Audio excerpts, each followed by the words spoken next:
So here we are in the middle of August. It has been 3 months since I showed you that we took up our lawn, told you why we did it, and now I'm going to give you a little update as to what it looks like right now and what's coming next.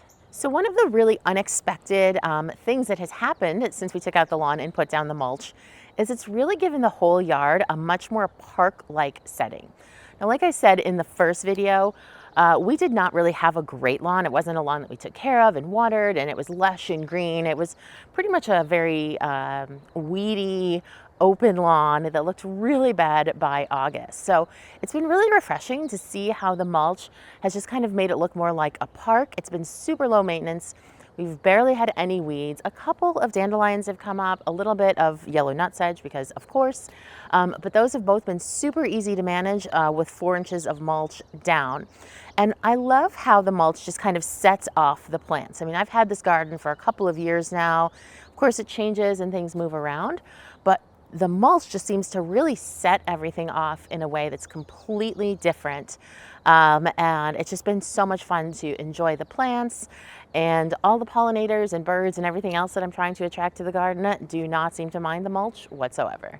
So another thing that we did that I first talked about in the other video was put in this vegetable garden. So we have a terrible, terrible deer problem. We have deer all the time in here. So there is no possible way I could have a vegetable garden without having it enclosed in some way. And these are PVC enclosures that we made during the pandemic so that we could grow something. And we're basically using these again to delineate the space, because this is roughly the same amount of space that we're thinking when we put in a more permanent structure. And I'm not sure exactly what that's going to be yet. It's probably going to be some sort of like metal fencing panels with wooden posts. I'm not 100% sure, but this has been working really well for us to grow in so far this year. And more importantly, it helps us to understand how this space is all going to work and how we're going to circulate through the garden once we execute our plans. So our plans for the garden have always involved a lot of moving things around and transplanting and reshaping some of the spaces. But by the time the mulch came and everything was ready to plant, it was already early June. And I decided that I didn't want to go around digging things up and having them try to get through the hottest part of the season. I also didn't want, as you're going to see in a moment, my beautiful summerific hibiscus to go a year without blooming because I transplanted them in June. So now that we're coming into fall, I have big plans. And the first one is this. So this brown line here represents where the new line for this bed is going to be. We're going to expand it to be even with the corner of our garage there. That's what this is for. And so what I'm going to do is we're going to expand this patio right here.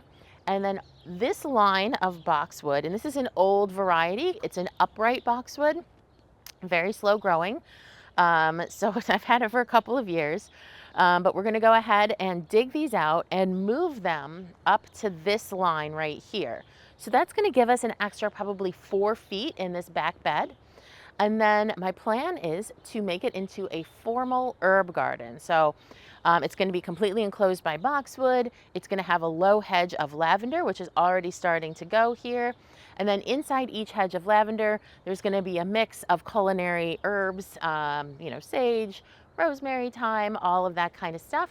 And if there's space, I'm hoping to put a fire pit in the center, which we can use for hanging out in the summer as well as for cooking. So, normally I don't recommend transplanting evergreens or even planting evergreens, especially broadleaf evergreens like boxwood, in fall. But I am going to do this early enough in September that I think that they will have plenty of time. Also, our winters here tend to be mild. Obviously, the plants are going to have plenty of mulch. So it's a little bit risky, but what I really want to do is get that head start so that by the time spring comes, they're good to go.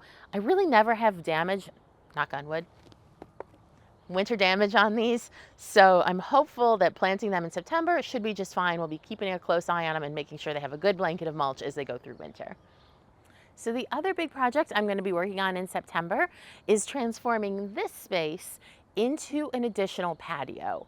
It's right near our house, so we're going to use this as a dining patio. It's very, very sunny, so we are going to need to get some sort of umbrella or structure. We're not exactly sure what we're going to do yet. But if you've ever listened to a radio show, Gardening Simplified, you have heard me talk about how much I love the summerific hibiscus, and I do. So what's gonna happen here is I have this great planting of summerific hibiscus.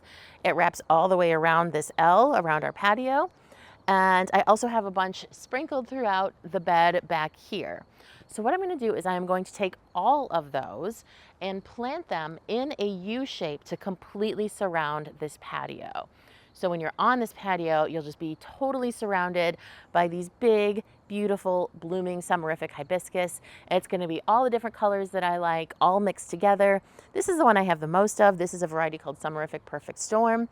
But I'm already thinking about how the different colors are going to be laid out and blend together.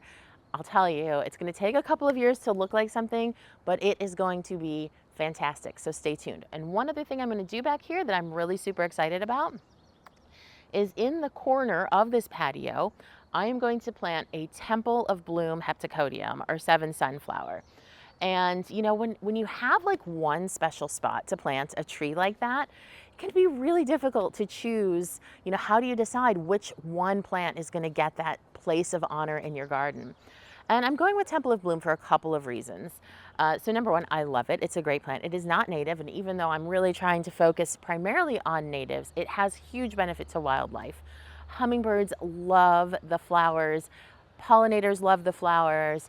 It also has multiple seasons of interest, so it's very, you know, having a small yard, it's important to have plants that really pull their weight all season long. So even in winter, when the foliage is dropped, it has beautiful peeling bark. And the other thing about planting it here is that this is an east-west alignment. So it's not going to shade out my hibiscus or my vegetable garden because the shadow will cast that way, and everything will get plenty of sun. I just personally feel like when you have a patio like this, having a really strong permanent anchor in the corner, like a tree, makes all the difference. And it helps your space feel really settled in, even from the beginning. So I'm really super excited about that and to finally have a Temple of Bloom of my own.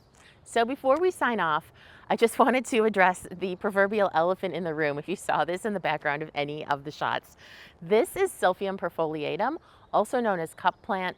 It is a native perennial. As you can see, it reaches easily almost 10 feet tall. It's really cool because the foliage surrounds the stems and makes a little cup that holds water. This thing is just crawling with pollinators, goldfinches. It's really just like a central hub of activity in my garden, and I love it. It has kind of become like a characteristic of my garden because it does everything that I love. It grows from nothing to 10 feet tall, all in the course of a single season, just mobs with pollinators all season. And some people ask me if I have trouble with it flopping, and you can see right now there's a pretty heavy dew, that it is leaning quite a bit. This will abate a little later after the dew dries. But overall, I don't have a huge issue with this flopping because I keep it very, very dry.